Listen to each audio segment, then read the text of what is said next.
కేంద్రంలో మోడీ హవా 400 సీట్లు పైన వస్తాయని చెప్పేసినటువంటి గప్పాలు మొత్తం అయిపోయింది. అది మొత్తానికి నెక్ టు నెక్ వచ్చేసింది. ఒక విధంగా చెప్పాలంటే సెక్యులర్ ఫోర్సెస్కి, కాంగ్రెస్ కోటకి నేను అభివృద్ధి తెలియజేస్తున్నాను. ఒకవేళ గవర్నమెంట్ పొరపాటున బీజేపీ ఫామ్ చేసినా కూడా ఆ గవర్నమెంట్ కంట్రోల్ చేసే సత్తా ప్రతిపక్షాలకు ఉండేటువంటి అవకాశం ఉంది.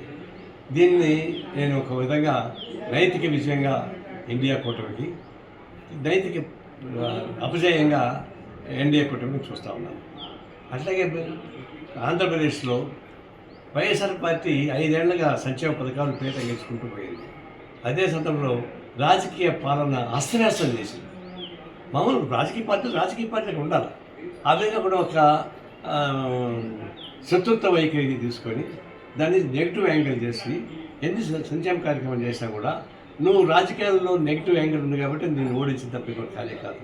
లేకపోతే దేశం మొత్తం మీదుగా మీరు ఇచ్చినటువంటి సంక్షేమ కార్యక్రమాలు ఎవరు ఇవ్వలేదు. అది ఎందుకు ఓడిపోయారు? ఎందుకు 23 ఎకరం టీడీపీ కోసం మీకు 16 వస్తావు?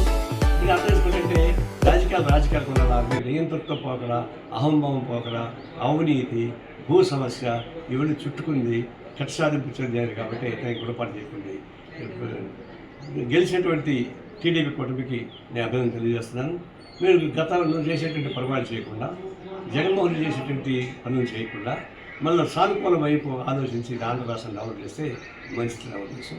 అట్లా తెలంగాణలో కూడా BJP Congress neck to neck వచ్చింది ఈక్వల్గా. టీఆర్ఎస్ కింద పడిపోయింది. అంటే టీఆర్ఎస్ బలం కుంగిపోవడం, బీజేపీ బలం పెరగడం అర్థమైపోయింది. అంటే కాంగ్రెస్ పార్టీ కూడా ఒక విధంగా ఐక్యంగా నిలబడి బాగుండేది. మేమే సొంతంగా చేసుకున్నామనే ఉద్దేశంతో ఏకపక్షంగా పోయారు. తమిళనాడు డిఎంకే చూడండి, అందరినీ కలుపుకొని ఎంత విజయం సాధిస్తారు.